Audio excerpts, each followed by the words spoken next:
الحمد لله الذي لا يرجى إلا خيره ولا يخشى إلا ضيره ولا يعبد سواه، وأشهد أن لا إله إلا الله وحده لا شريك له في سلطانه ولا مناوئ له في حكمه وعدله. أبرز الوجود من العدم فكان له القدم دون أن يكون قبله شيء وليس بعده شيء. هو أول، هو آخر، هو ظاهر، هو باطن، ليس العيون تراه، حجبته أسرار الجلال فدونه تقف الظنون وتخرس الأفواه. صمد بلا كفء ولا كيفية أبد، فما النظراء والأشباه.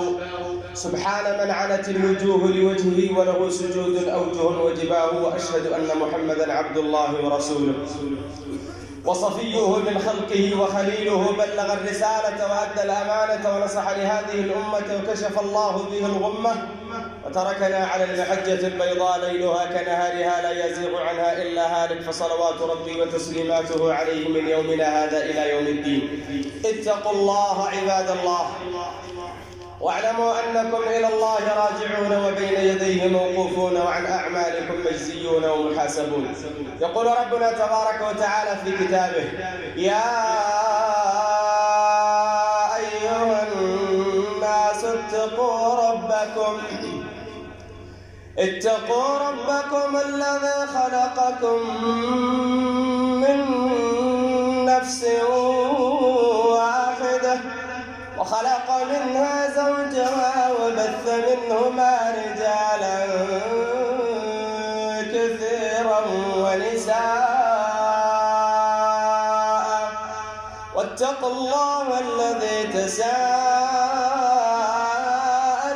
به والأرحام، إن الله كان عليكم رقيبا. اللهم اجعل جمعنا هذا جمعا مرحوما، اجعل تفرقنا من بعده تفرقا معصوما، ولا تجعل فينا ولا منا ولا بيننا شقيا ولا محروما. أما بعد، فيا عباد الله، حياة الإنسان مليئة بالأكدار والمشاكل التي تنقص الحياة وتجعلها جحيما بعد أن كانت نعيما.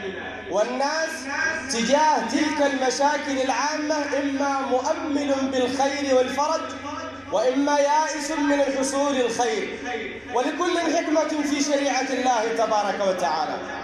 وعندما نتدبر كتاب ربنا نجد أنه يدعو دائما إلى التفاؤل وحسن الظن بالله وانتظار الفرج وأمل مع صبر دون جزع ولا فزع. وهذا الدين العظيم دائما ما يدعو العبد إلى أن يكون مستبشرا بالخير مطمئنا بما قدره الله عليه سبحانه وتعالى، منتظرا الفرج من مقدر الأمور وقاضيها عز وجل. بل وقد نهى الله عن اليأس والقنوط مهما كانت الظروف والمصائب. فإذا عمل العبد مصيبة أو معاص كثيرة فلا ييأس من مغفرتها ومحوها وفتح صفحة جديدة مع الله تبارك وتعالى. إن اليأس من رحمة الله واليأس من مغفرة الله جريمة في حق العبد، لأن الله رحيم بعباده يرحم من استغفره وتاب وأقلع عن السيئات. والله يحب العبد الذي يعود إليه ويندم على ما قصر وفرط في جنب الله. ولذلك ربنا تبارك وتعالى يقول: قل يا عبادي الذين أسرفوا على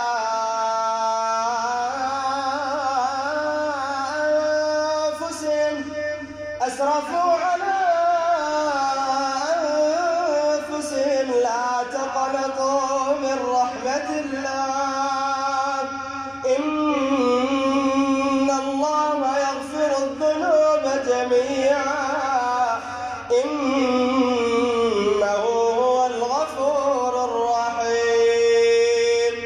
وأنيبوا إلى ربكم وأسلموا له من قبل أن يأتيكم العذاب ثم لا تنصرون، واتبعوا أحسن ما أنزل إليكم من ربكم من قبل أن يأتيكم العذاب بغتة وأنتم لا تشعرون. إن كثيرا من الناس عندما يعملون الجرائم العظام والموبقات والمهلكات من السيئات يدب إلى قلوبهم اليأس، ويرون أن تلك الأمور تهلكهم، ولا يرون للتوبة بابا ولا منفذا، بل ويقول واحد منهم: كم عملت، بل كم عصيت، كم أسأت، لا يغفر الله لي. يظن في الله تبارك وتعالى ظنا سيئا، يقول: لا يغفر الله لي، ولا يمكن أن تمحى تلك الذنوب بسهولة. وهذا جرم في حق النفس، بل وجرم في جنب الله تبارك وتعالى، لأن الله يقبل توبة عبده إذا تاب. فلا يحل لمن وقع في الخطيئة أن يوسوس له الشيطان ويبعده عن الرحمن، وليتب إلى الله تبارك وتعالى قبل فوات الأوان. عباد الله، هذا يعقوب يربي أبناءه ويقول لهم: يا بني اذهبوا فتحسسوا من يوسف وأخيه ولا تيأسوا من روح الله إنه لا ييأس من روح الله إلا القوم الكافرون. إن اليأس من رحمة الله كفر، لأن في ذلك عدم لتعظيم الله، بل وعدم معرفة سعة رحمة الله، أو إنكارا لذلك، أو اتكالا على الأمور الظاهرة المحضة دون لجوء إلى القادر الذي لا نراه، ولكننا نرى آثاره الهائلة الكبيرة. هذا رسول الله صلى الله عليه وسلم يعلن إعلانا عاما للبشرية كلها، يقول عليه الصلاة والسلام: المؤمن القوي خير وأحب إلى الله من المؤمن الضعيف، وفي كل خير، احرص على ما ينفعك، واستعذ بالله ولا تعجز، ولا تقل لو أني فعلت كذا لكان كذا، فإن لو تفتح عمل الشيطان، ولكن قل قدر الله وما شاء فعل، ولكن قل قدر الله وما شاء فعل. في هذا الحديث تقوية للآمال، بل ورفع للهمم، وحب للقوة والشجاعة، وترك للفتور والخور، وانتظار مقتضيات اليأس والقنوط والإحباط، ودفع محاولة تبرير اليأس والقنوط. فالمؤمن قوي في كل أموره، مؤمن قوي في إيمانه، قوي في علمه، قوي في عمله، قوي في مواجهة الأمور، قلب القوي في المخالطة والعزلة. المؤمن قوي في كل شؤونه، يعد المؤمن ذكيا قويا، يستطيع بعون الله أن يخرج، أو بعون الله أن يخرج من كثير من المشاكل والأزمات، لا كما يفعله كثير من ضعفاء الإيمان، مع أن فيهم خير إلا أنهم يبررون الفشل والكسل والعجز. إن المؤمن القوي يحرص على ما ينفعه دائما، لا يخاف في الله أحدا، لا ييأس ولا يصاب بالإحباط. عباد الله، ليس اليأس والقنوط من طبع المؤمن، لأنه يحسن الظن بالله، بل ويتوكل عليه ويؤمن بقضائه وقدره. وقد ورد في الحديث أن النبي صلى الله عليه وسلم يقول: يدخل من أمتي، أو يدخل الجنة من أمتي 70,000 ملك من غير حساب ولا عذاب. وذكرهم النبي صلى الله عليه وسلم فقال: هم الذين لا يسترقون ولا يتطيرون ولا يكتوون وعلى ربهم يتوكلون. بل كان عليه الصلاة والسلام يحب التفاؤل ويعجبه الاسم الحسن، ولم يكن اليأس في شيء، بل كان دائما ثم التفاؤل والاستبشار بتوفيق الله تبارك وتعالى.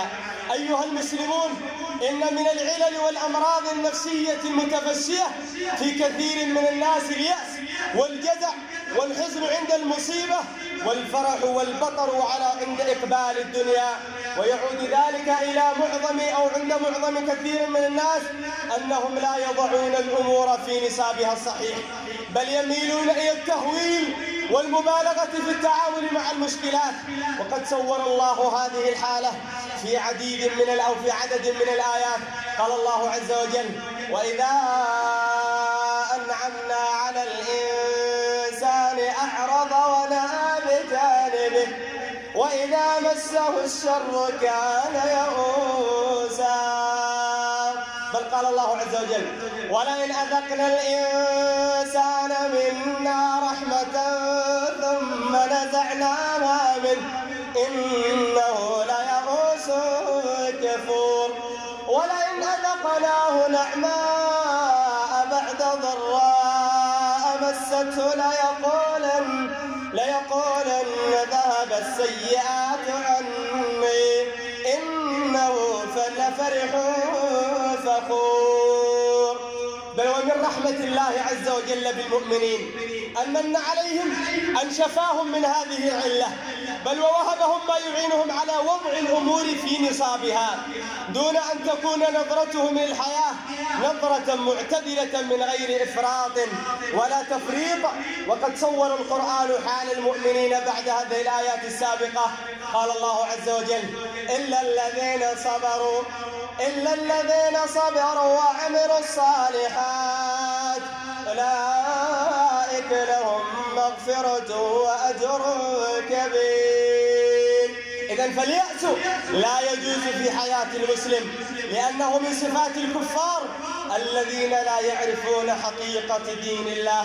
قلت ما سمعتم واستغفر الله لي ولكم فاستغفروه إنه هو الغفور التواب الرحيم.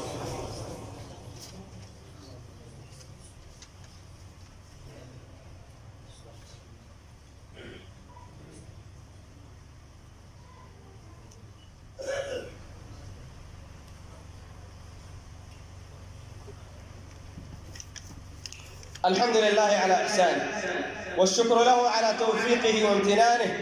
أشهد أن لا إله إلا الله وحده لا شريك له تعظيما لشأنه، وأشهد أن محمدًا عبده ورسوله الداعي إلى رضوانه، صلى الله وسلم عليه وعلى آله وأصحابه وإخوانه. أما بعد، فيا عباد الله، لا نتصور مؤمنا بالله وبالقرآن يجد اليأس إلى قلبه سبيلا، مهما أظلمت أمامه الخطوب واشتدت عليه وطأة الحوادث ووقعت في طريقه العقبات، لأن القرآن يضع اليأس في مرتبة الكفر ويقرن القنوط بالضلال. قال الله عز وجل: ومن يقنط من رحمة ربه إلا الضالون. وقد جعل القرآن هذه الحقيقة ناموسا كونيا لا يتبدل، ونظاما ربانيا لا يتغير، وسنة الله ولن تجد لسنة الله تبديلا. إن القرآن ليمد الآملين الذين لا يجد اليأس إلى قلوبهم سبيلا بمعين من القوة لا تفيض إلا من رحمة الله وقدرته، تتحطم أمامها قوى المخلوقين وتعجز عن إضعافها والنيل منها محاولة العالمين، وما يعلم جنود ربك إلا هو. إن المسلم الحق لا ينبغي له أن يتعلق بالأماني، ولكنه في الوقت ذاته لا يستولي عليه اليأس والأحزان، ولا تحوم حوله المذلة والهوان. وإن تفاؤل المسلم ليس مكابرة ولا تسليما للواقع، ولكنه عقيدة راسخة يؤمن بها ويعمل في إطارها، سندها من كتاب الله ومن سنة رسول الله صلى الله عليه وسلم. إياكم واليأس، قاوموه بكل جهدكم وادفعوه عن أنفسكم، فهو أشد الأخطار، بل هو من أعظم الذنوب. وإذا كان اعتمادنا على الله تبارك وتعالى فلا نبالي ولو خذلنا الناس كلهم، ولو تكالب علينا الناس أجمعين بخيلهم ورجلهم، وتيقنوا أن الله لن يخذل المؤمنين الصابرين المتوكلين عليه. قال الله عز وجل: ولا تهنوا ولا تحزنوا وأنتم الأعلون إن كنتم مؤمنين. أسأل الله تبارك وتعالى بمنه وكرمه أن يجعلني وإياكم ممن يستمعون القول فيتبعون أحسنه. اللهم اجعل جمعنا هذا جمعا مرحوما، واجعل تفرقنا من بعده تفرقا معصوما، ولا تجعل فينا ولا منا ولا بيننا شقيا ولا محروما.